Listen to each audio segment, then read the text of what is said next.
Hé Fujino, tes mangas sont trop marrants comme d'habitude. Tu pourrais devenir mangaka quand tu seras grande. Devenir mangaka.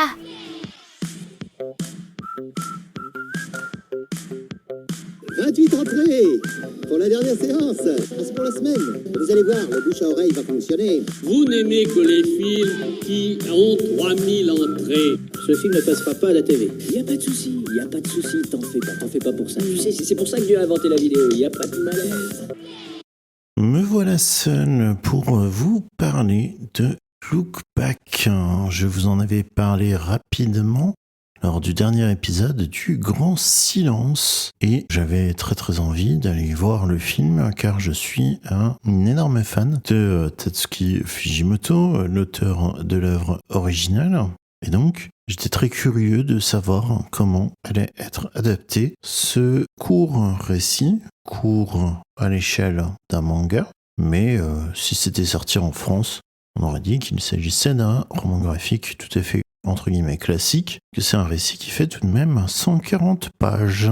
C'est pas rien. Alors, qu'est-ce que Look Back ? Look Back, c'est un dessin animé qui vient de sortir, qui est réalisé par Kiyotaka Oshiyama et produit par le studio Durian, qui a été fondé justement par Kiyotaka Oshiyama. C'est un petit studio qui n'a pas encore fait énormément de choses et Kiyotaka Oshiyama, c'est un réalisateur relativement jeune. Je dis ça avec autant de pincettes qu'il est né quelques jours de ma date de naissance. Autant dire qu'il est très jeune.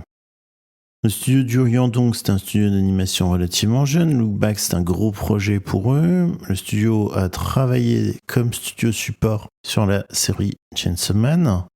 Donc, ils ont une certaine habitude de travailler sur le style de Tatsuki Fujimoto. D'ailleurs, Kiyotaka Oshiyama est, ce qui peut surprendre quand on voit le film, habitué au design de monstres, puisqu'il a aussi bien travaillé sur les démons de Devilman Crybaby que sur les démons de Chainsaw Man ou des extraterrestres dans Space Dandy. Et puis, on l'a aussi vu faire de nombreux travaux d'animation clés sur les films d'Evangelion, Arrietty, Le vent se lève ou Lettre à Momo. Autant dire que c'est un animateur réputé.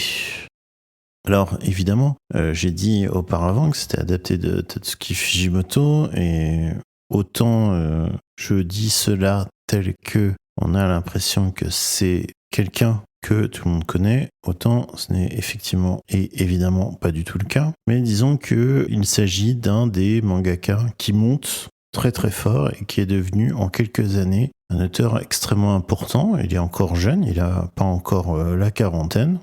Et on va le voir, ça sera pertinent pour l'analyse de l'œuvre. C'est quelqu'un qui publie depuis qu'il est très jeune, puisque sa première histoire a été publiée dans le Jump à l'âge de 17 ans. Donc il est connu pour 3 choses. La première chose, c'est la série Fire Punch, qui a été publiée chez Kazé, qui doit être publiée maintenant chez Crunchyroll, vu que Crunchyroll a racheté Kazé.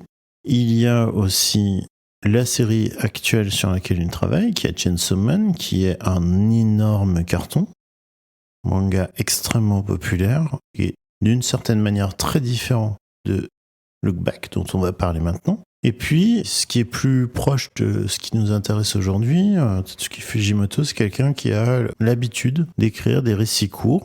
Il y a 2 volumes qui ont été publiés en France, regroupant toutes ces histoires courtes, qui sont toujours très intéressantes dans le sens où elles mêlent le quotidien avec le fantastique. Ce sont de véritables nouvelles à chute, à chaque fois, très bien construites. Et ce n'est pas un hasard si cet auteur a une vraie affection pour le format court, puisque depuis qu'il a commencé à publier Chainsaw Man, il a aussi publié 2 récits qui ont fait l'événement, on peut le dire.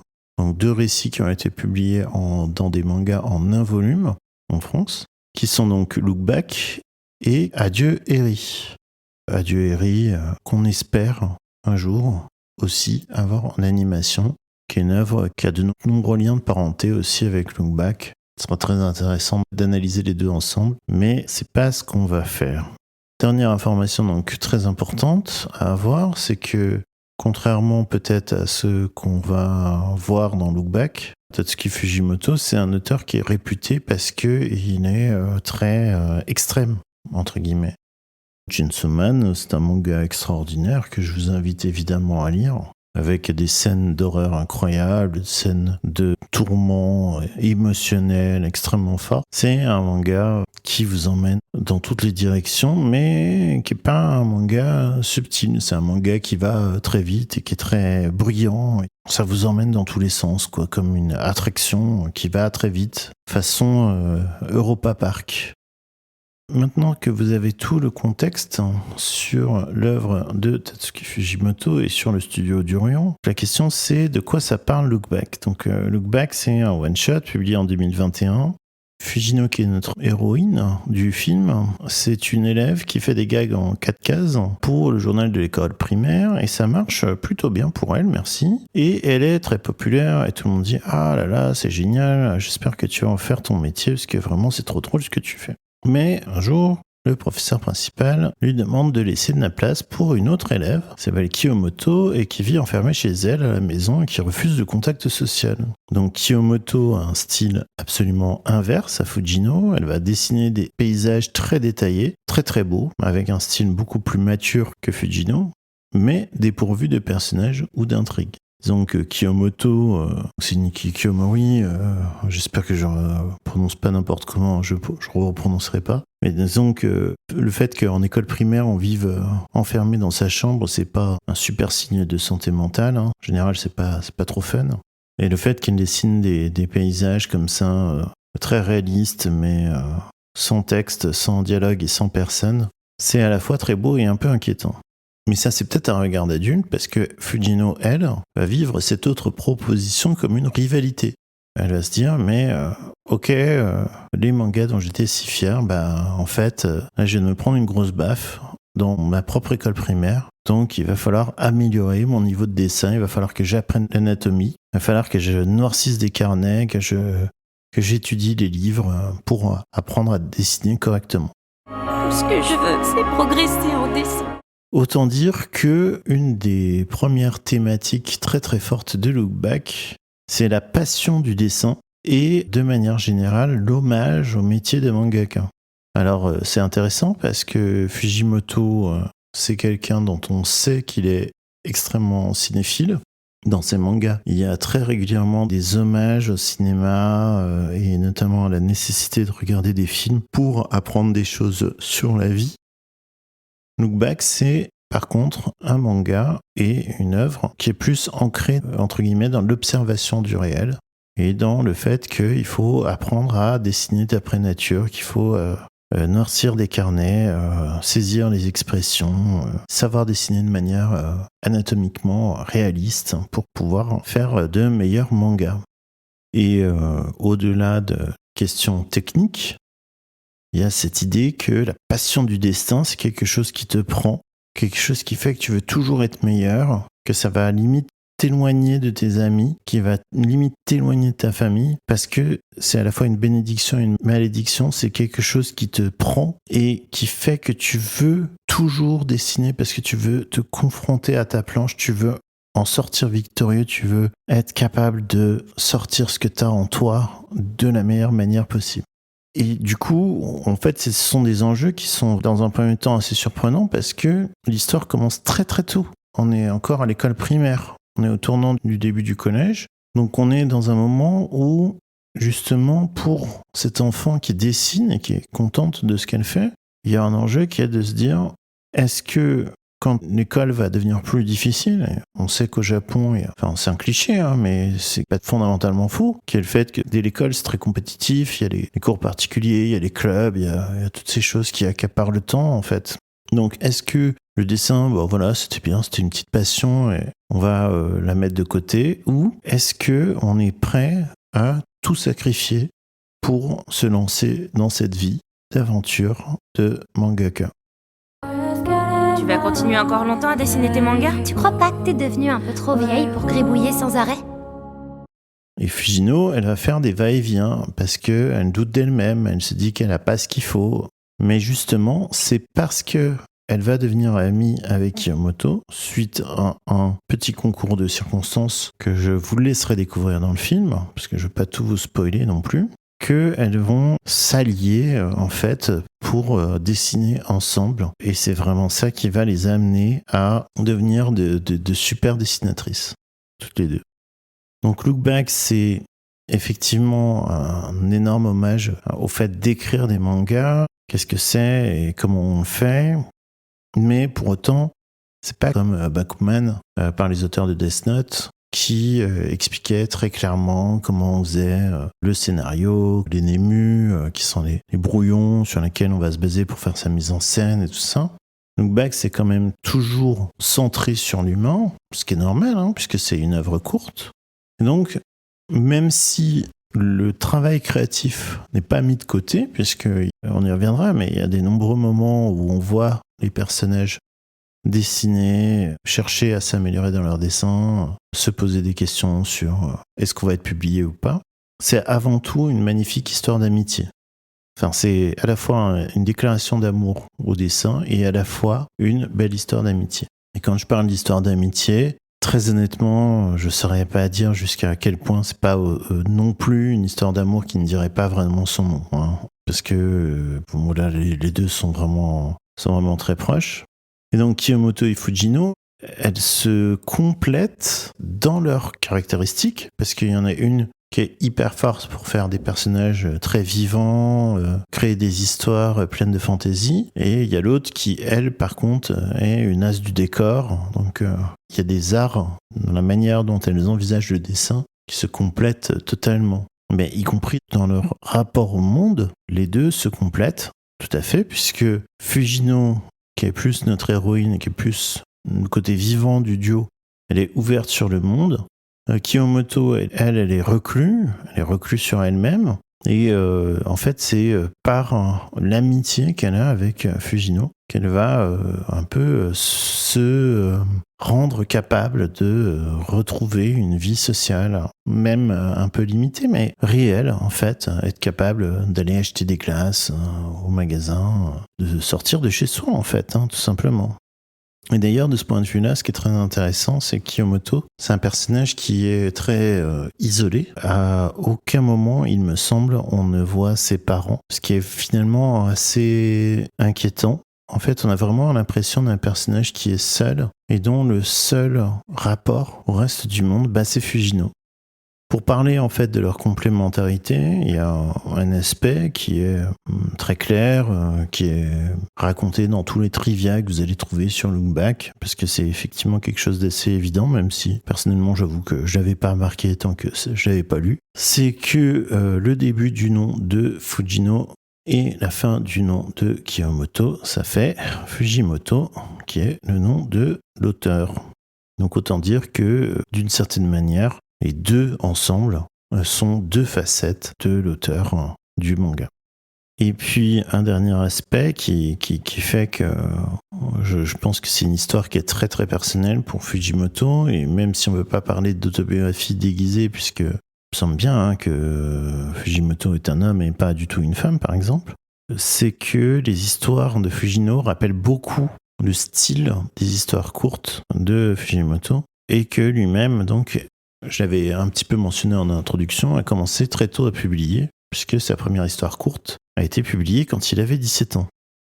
Ce qui est vachement intéressant, en fait, dans la dynamique d'amitié qui va se développer entre les deux, et qui est vraiment centrale dans le film, au moins dans sa première partie, c'est que cette amitié, elle est à la fois une amitié au sens commun, voilà, on passe du temps ensemble, on fait des choses ensemble, on sort, voilà, comme j'ai dit, on mange des glaces, on passe du temps, mais comme c'est une amitié qui se fait autour de leur passion, en fait, ça fonctionne un petit peu à la manière dont Aristote décrit l'amitié dans l'Éthique à Nicomaque, où il dit que, en fait, la plus grande amitié, c'est celle qui amène les personnes à développer leur vertu. Alors ici, ce serait plutôt la vertu du dessin, dans le sens où, en fait, il y a quelqu'un qui amène quelque chose, l'autre qui amène autre chose, et puis les deux vont se challenger, s'aider, se compléter pour devenir de grands artistes l'une à l'autre.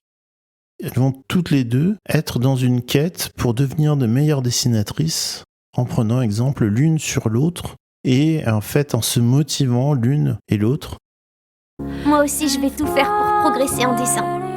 Je veux m'améliorer comme toi. Si tu suis mes traces, je te garantis que tu grandiras avec moi.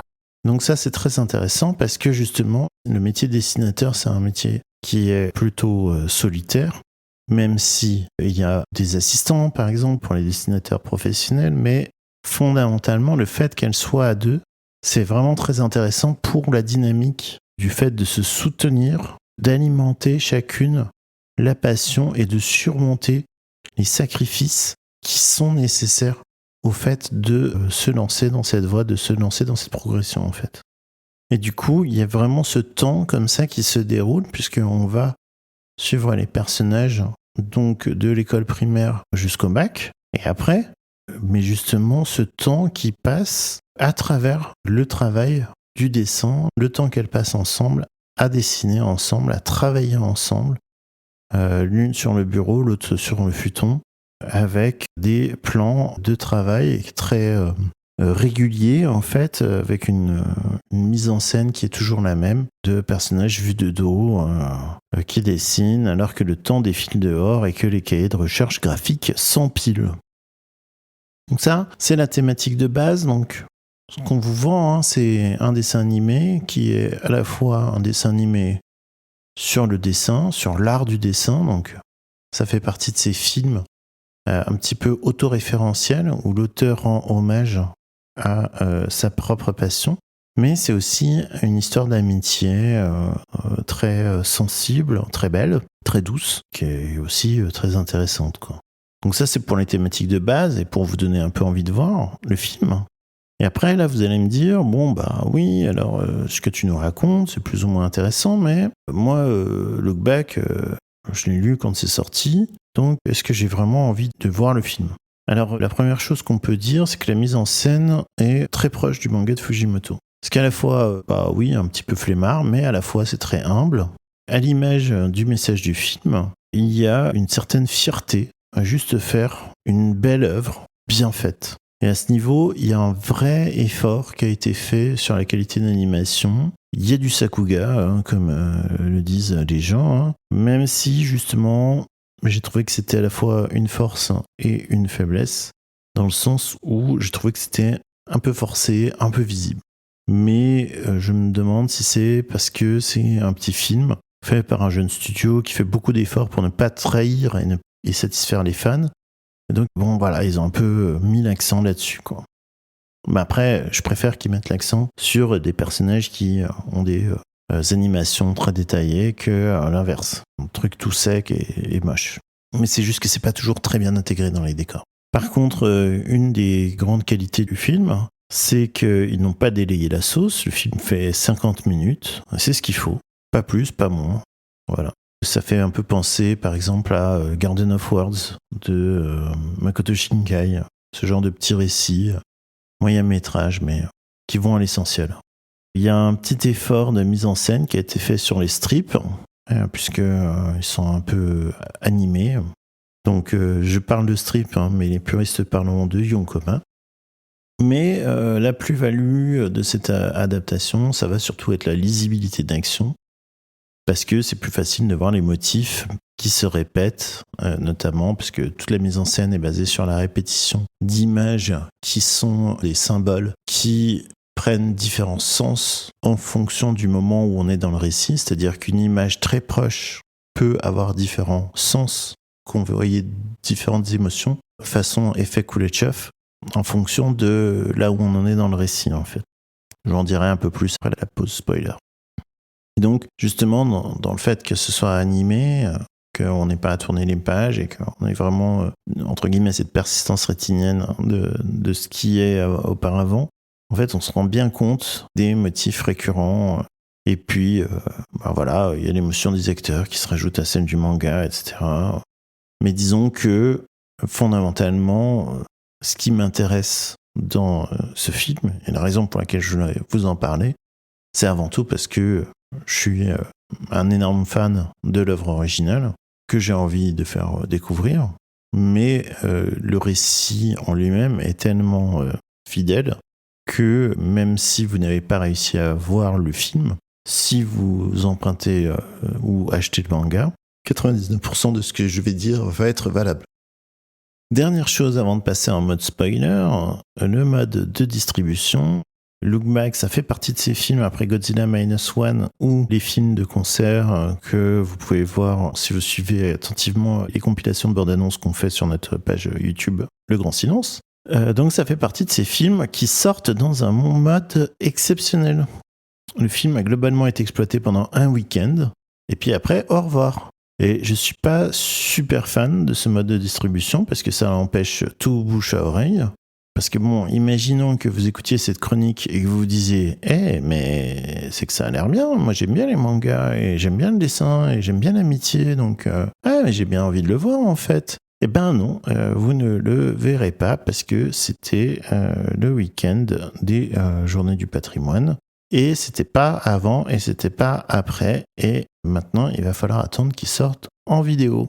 Voilà. Alors que, par contre, Megalopolis, vous n'avez pas forcément envie de le voir, mais n'empêche que vous pouvez encore le voir. Et puis, vous feriez mieux d'aller le voir parce que je vous promets pas que ça va vous emmener dans l'endroit que vous avez envie d'aller, mais ça va vous emmener quelque part et vous aurez envie d'en parler avec vos amis. Et voilà, c'est quelque chose quand même. Mais bon, ce type de sortie, ça a du mauvais, moi j'aime pas trop, mais c'est vrai que ça a du bon aussi. Notamment, le fait de grouper sur un week-end fait que je l'ai vu dans une salle qui était pleine, et ça fait plaisir. C'est plus facile pour les salles qui exploitent le film, parce que peut-être qu'elles auraient hésité à prendre le film pour 1 ou 2 semaines, mais par contre là, sur un week-end avec des salles bien remplies, qui sont un peu garanties par le fait que la communication a été relativement claire pour les fans, hein.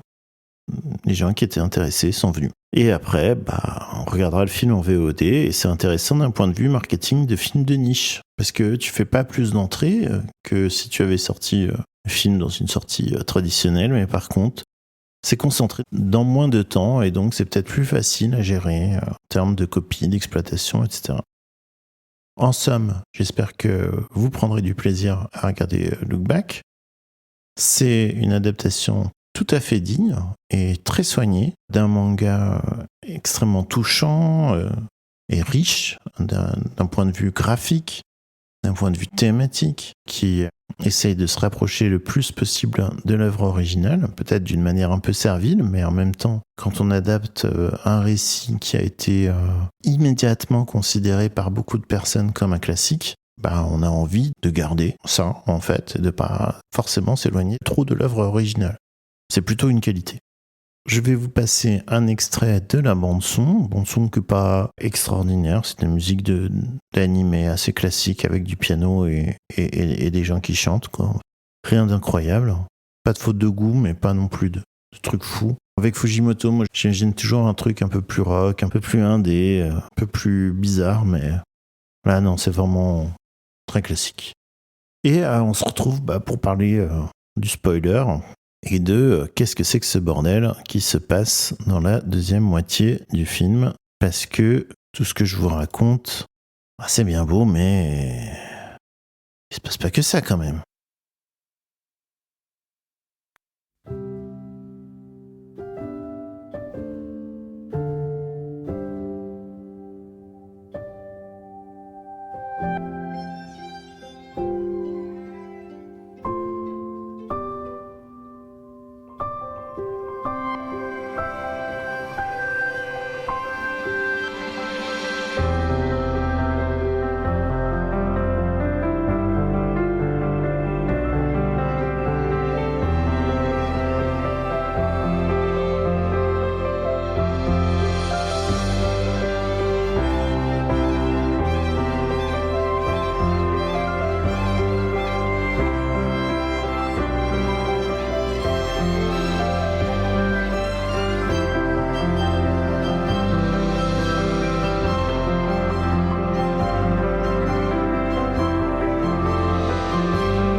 Bon, si vous avez vu le film, vous vous dites « Mais Benjamin, tu t'es fichu de nous.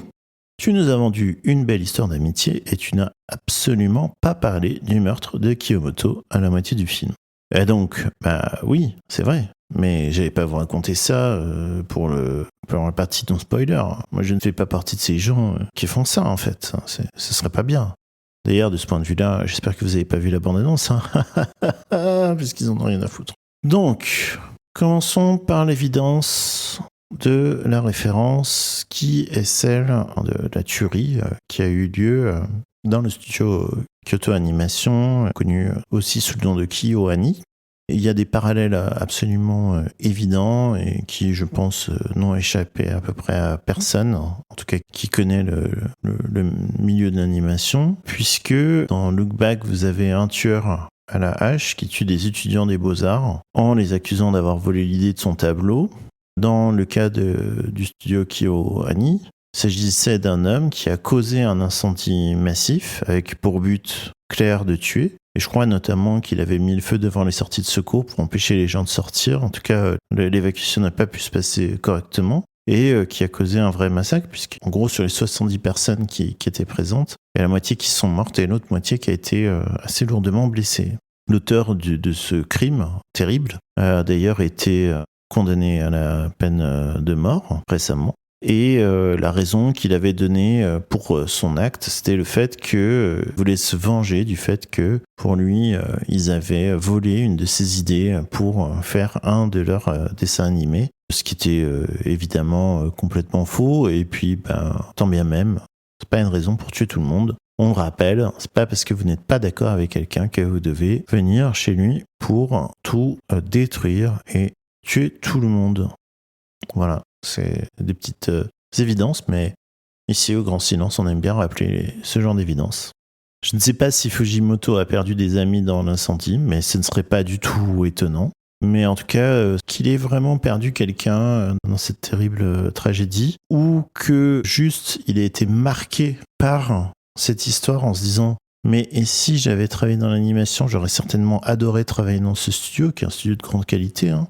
Et à ce moment-là, j'aurais pu mourir dans cette tragédie. » Dans les deux cas, on est sur quelque chose qui, je pense, a vraiment traumatisé tout le monde qui travaillait dans le manga et dans l'animation à ce moment-là. Parce qu'il y a des rapports avec des fans fous qui vous menacent de mort, qui peuvent à tout moment péter les plombs. Je pense que c'est pas quelque chose de totalement farfelu, en fait. Et donc le fait que ce soit vraiment arrivé, c'est terrible.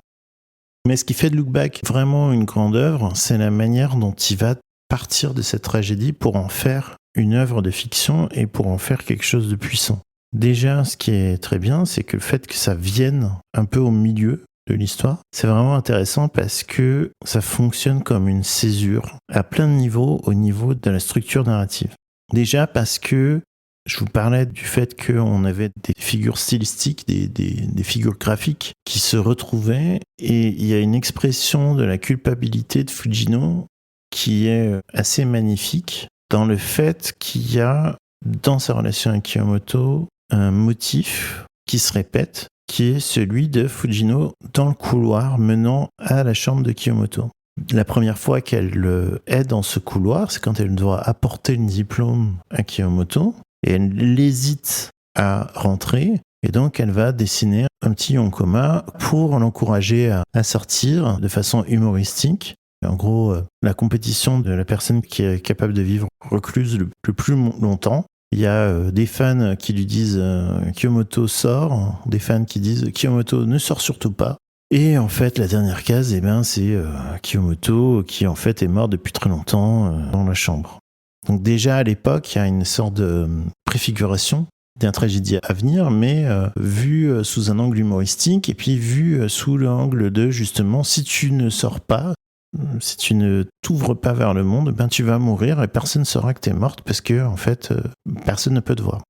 Et cette scène de Fujino qui est seule face à la porte fermée de Kiyomoto, elle va se répéter, mais après les funérailles de Kiyomoto. Elle va retrouver les carnets de dessin qui sont alignés dans le couloir, mais elle va aussi retrouver, à l'époque, il y avait le journal du lycée qui était stocké, et là maintenant, c'est le magazine dans lequel Fujino est prépublié. Et du coup, déjà, la première chose, c'est qu'elle se rend compte que Kiyomoto a jamais cessé de suivre ce qu'elle faisait. Et dans les deux cas, en fait, il y a une absence. Dans le premier cas, elle s'amuse du fait que Kiyomoto serait peut-être morte, mais en sachant qu'elle ne l'est pas. Dans la répétition, par contre, c'est définitif, Kiyomoto, elle est morte. Et donc cette absence, en fait, cette fois, elle sait que la porte, qu'il n'y a personne derrière, et qu'elle ne pourra pas faire ressortir son ami. Et ça ne sera pas possible. Et donc, cette répétition, elle est celle qui est liée à une culpabilité énorme, dévorante, puisque, en fait, Fujino se dit « Mais si j'avais pas fait sortir Kiyomoto de sa chambre, elle n'aurait jamais trouvé le courage de s'inscrire ensuite dans une école d'art, donc elle n'aurait pas été présente le jour de la tuerie, et donc elle serait toujours vivante. Elle serait peut-être toujours chez elle, toujours à travailler le dessin en solitaire, mais par contre elle serait vivante. » Qu'est-ce que j'ai fait? Pourquoi j'ai dessiné ça? Ça sert à rien de dessiner, ça n'apporte rien du tout. Donc Fujino, elle a fait sortir celle qui se cachait, et donc elle porte dans sa tête une grande part de la responsabilité de sa mort. Et ce qui est magnifique, c'est le dialogue qui se lance par-delà la mort entre Fujino et Kiyomoto, puisqu'il y a cette idée d'image qui prend des sens différents, puisqu'en déchirant le yonkoma que Kiyomoto avait conservé comme marque-page à l'intérieur du magazine, elle va lui faire changer le sens, puisque en fait elle va le déchirer et il ne restera plus que la case qui dit Kiyomoto ne sort pas. Et le vent en fait va emmener la case sous la porte, et en fait on va avoir, et là c'est l'aspect un peu fantastique de l'histoire, c'est que ça va entre guillemets revenir dans le temps pour créer une autre ligne temporelle dans laquelle Kiyomoto n'a pas rencontré Fujino, puisque avertie par la case du yonkoma, elle va décider de ne pas sortir quand Fujino va venir lui apporter son diplôme. Elles ne vont pas devenir amies. Et donc, du coup, Fujino ne va pas continuer le manga de son côté et elle va vivre une vie normale en se tournant vers le karaté comme club et comme sport pratiqué. Mais par contre, dans la vie de Kiyomoto, il n'y a pas forcément tant de choses que ça qui changent, puisque elle va toujours se passionner pour le dessin et comme elle vit toute seule, rien ne va changer sa destinée. Et en fait, la librairie dans laquelle elle trouve le livre sur l'art de dessiner les décors qui détermine son envie de s'inscrire à l'université pour apprendre le dessin occidental, ce que d'ailleurs Fujimoto a fait comme diplôme, eh ben elle va le faire quand même. Et donc elle se retrouve confrontée, malgré tout, au tueur. Sauf que là, la différence, c'est que Fujino est là pour la défendre et elle va en fait débarquer, pas comme quelque chose qu'elle aurait prévu, puisqu'on est dans une autre ligne temporelle où elles ne se sont pas connues, mais en fait, elle va la sauver juste parce qu'elle trouvait le gars louche, en fait. Et donc, elle va pas mourir. Et donc, du coup, elles vont se rencontrer. Et du coup, c'est comme si, à ce moment-là, leur destin reprenait le fil qu'il aurait dû toujours prendre, puisqu'on sent qu'elles vont devenir amies. Et on sent qu'elles vont dessiner ensemble. Donc c'est un peu comme dans un jeu vidéo, quand on a la bonne fin, la mauvaise fin, voilà, il y a ce truc-là. Et évidemment, c'est un peu une manière de signifier le fait que, comme disait Malraux, l'art est un antidestin, dans le sens où, en fait, quelque part, évidemment, tout ça se passe dans la tête d'une certaine manière de Fujino, qui, portée par la culpabilité, n'est plus capable de dessiner, mais qui, par le fait qu'elle est dans ce lieu, qu'elle a retrouvé cet ancien dessin, se crée quelque part un mouvement pour redémarrer. Ça permet de voir deux manières totalement différentes d'envisager la fin de l'histoire. C'est-à-dire que d'un côté, Kiyomoto, quand elle rentre chez elle, elle dessine Yonkomoa, où en fait elle est sauvée par Fujino. Ce dessin, en repassant sous la porte et en arrivant à Fujino qui va l'inspirer et qui va lui donner la force, entre guillemets, de surmonter le deuil. Et en même temps, ce dessin, il est totalement fait dans le style des strips que dessinait Fujino, et donc on peut imaginer que quelque part tout ceci était dans sa tête et que elle a juste dessiné ce truc et que ce qu'elle a dessiné, en fait, c'est juste ce qu'elle aurait voulu pouvoir faire pour sauver son ami, quoi. Et c'est bouleversant, enfin, c'est évidemment bouleversant. Un des aspects aussi qui est très intéressant dans cette deuxième partie, c'est que l'histoire est cette fois vue du point de vue de Kiyomoto. Et ça, c'est très fort parce que dans son sentiment de culpabilité, Fujino a perdu de vue le fait que si Kiyomoto était à l'école d'art ce jour-là, c'était pas parce que Fujino l'avait sorti de chez elle, c'était pas parce que Kiyomoto se sentait inférieur à Fujino par rapport au dessin, ce qui fait qu'elle l'a pas suivi sur la création de sa série. C'est juste que Kiyomoto, elle était passionnée par une autre forme de dessin que celui du manga, et qu'elle la rencontre ou qu'elle la rencontre pas, elle a toujours eu cette envie de se perfectionner dans l'art. Et ça, c'est un truc, ben voilà, je l'ai dit dans la première partie, qui est hyper important, c'est qu'en fait, quand on a la vocation du dessin, quelque part, on l'a et on ne peut pas vivre sans elle. Le fait pour Fujino de s'imaginer ou de se faire communiquer cela, par le biais de cette ligne temporelle différente, ça lui permet aussi, entre guillemets, d'alléger ce sentiment de culpabilité terrible, parce que, quoi qu'il arrive, si on considère la relation entre Fujino et Kiyomoto, ce qui ressort, c'est la très profonde amitié partagée entre les deux et la joie de créer pour quelqu'un d'autre. Je suis contente d'être enfin sortie de ma chambre. J'ai passé un super moment et je regrette pas de t'avoir accompagnée.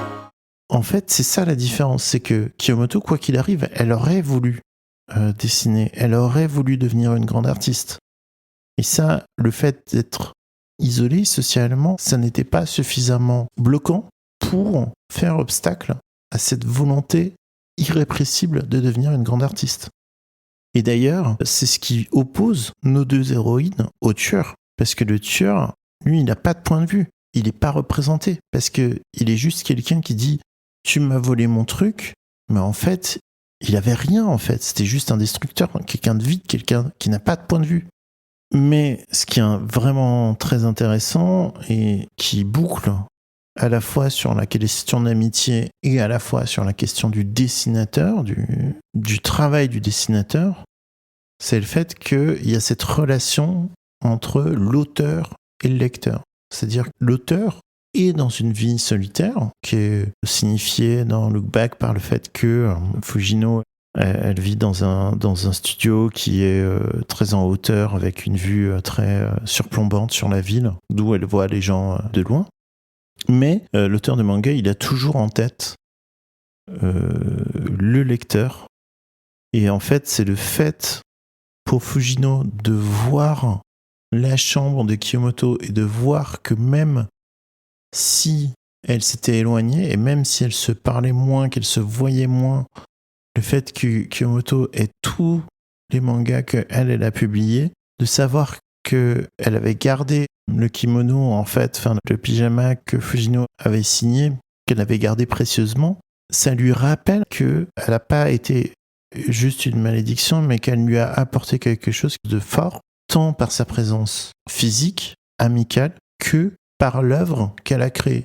Ce qui fait que Look Back, c'est un formidable hymne à l'art, en fait, à la vertu créatrice de l'art, et du rôle absolument essentiel qui joue dans notre vie, tant dans le fait de le créer que dans le fait de le recevoir. Et ça, c'est très profond et c'est très beau dans la manière dont c'est raconté, tout en subtilité, en non-dit, en délicatesse. Pour terminer, parce que là, ça commence à devenir beaucoup plus long que ce que j'avais imaginé, mais c'est quand même une œuvre super dense. Pour Fujimoto, Look Back, c'est un moment important dans son œuvre, parce que c'est une nouvelle qui ouvre sur une vraie émotion. Si on lit les recueils sortis chez Crunchyroll, on voit que Fujimoto, c'est quelqu'un qui a toujours été très bon sur l'aspect récit, avec une chute. C'est un très bon écrivain de nouvelles. Il est très bon sur la manière d'intégrer le fantastique au quotidien, mais dans ses œuvres, il y a toujours ce petit reproche qu'on pouvait lui faire de se comporter un petit malin.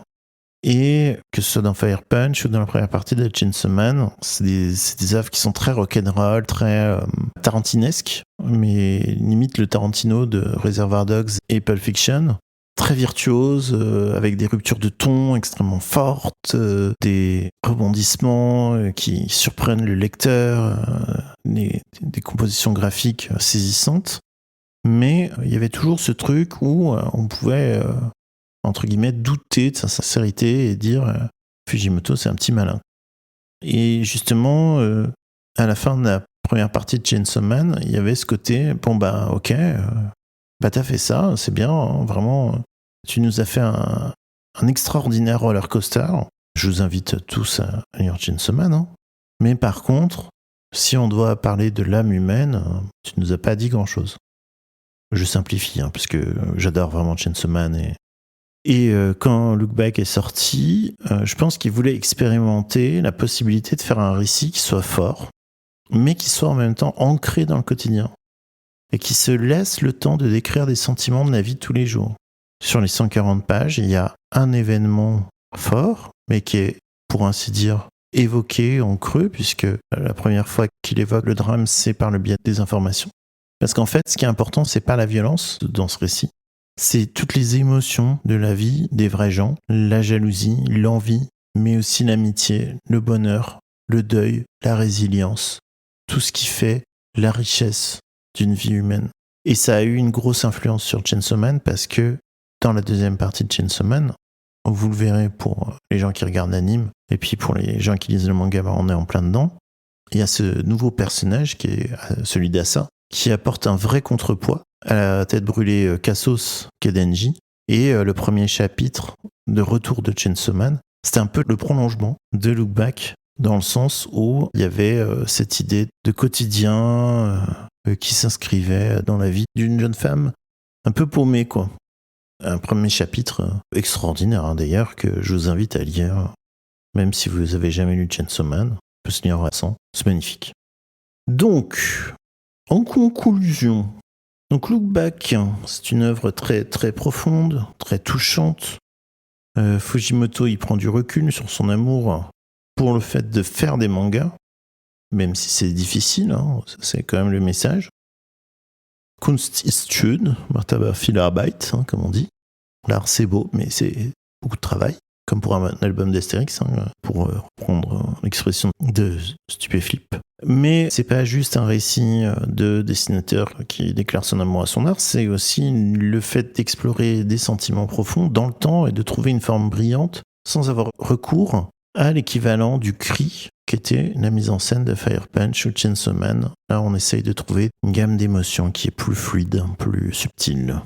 Look Back, c'est aussi un hommage très fort aux victimes du massacre de Kyoto Animation, et rien que pour ça, le fait qu'on ait un dessin animé qui adapte cette histoire, je pense que ça double d'une certaine manière l'émotion qui est liée à ça, parce que les dessinateurs qui ont dessiné ça et qui ont animé cela ne pouvaient pas ne pas penser au massacre qui a touché leurs confrères et surtout leurs consoeurs, puisque Kyoto Animation, c'était un studio qui avait la réputation d'être très féminin, ce qui explique peut-être aussi pourquoi c'est le studio qui a brûlé. Ça, je ne sais pas. Je balance ça comme ça de manière totalement gratuite. L'adaptation animée est tout à fait digne, avec une vraie attention portée aux détails et une volonté dans l'animation de mettre en valeur le travail des animateurs. S'il serait exagéré de dire qu'elle nous apporte un regard totalement nouveau sur le manga, elle a le mérite de nous le présenter sous une forme fluide et incarnée qui nous permet de nous replonger avec plaisir dans cette belle histoire. Donc, en gros, ma conclusion, c'est qu'on ne peut qu'espérer une adaptation du même niveau d'Adieu Eri, parce que Adieu Eri, c'est vraiment un récit qui vous plaira si vous écoutez ce podcast, puisque c'est une histoire sur le cinéma et l'amour du cinéma, qui est très belle, quoi. Tout simplement, c'est une belle histoire. Voilà, bon du coup c'est un épisode qui va durer pratiquement 1 heure. Là je viens de dépasser 1 heure d'enregistrement. Désolé, je pensais pas faire aussi long. En fait ça pourrait presque servir de commentaire au film, hein, puisque c'est typiquement le genre de truc où le commentaire est plus long que l'œuvre elle-même. Néanmoins j'espère que ça vous a intéressé. Et même si j'étais tout seul pour animer, et puis j'espère que vous avez eu du plaisir à m'écouter parler de ce très joli film qui est Look Back. À bientôt avec toute l'équipe.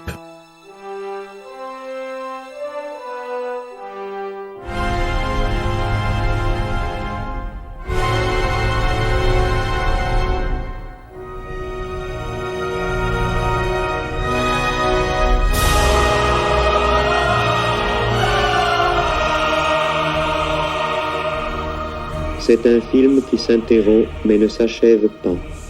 Toutes les conclusions sont encore à tirer, les calculs à refaire.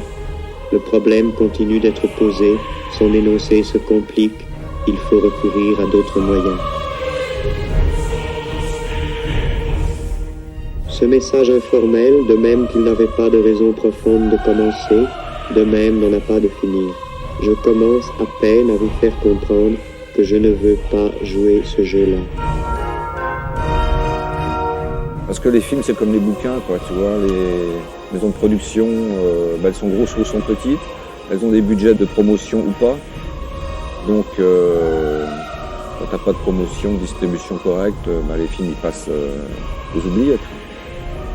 Jusqu'à temps qu'il y ait des écervelés qui les retrouvent. Ceux qui disent qu'ils aiment ce film ont aimé trop d'autres choses pour pouvoir l'aimer. Et ceux qui disent ne pas l'aimer ont eux aussi accepté trop d'autres choses pour que leur jugement ait le moindre poids.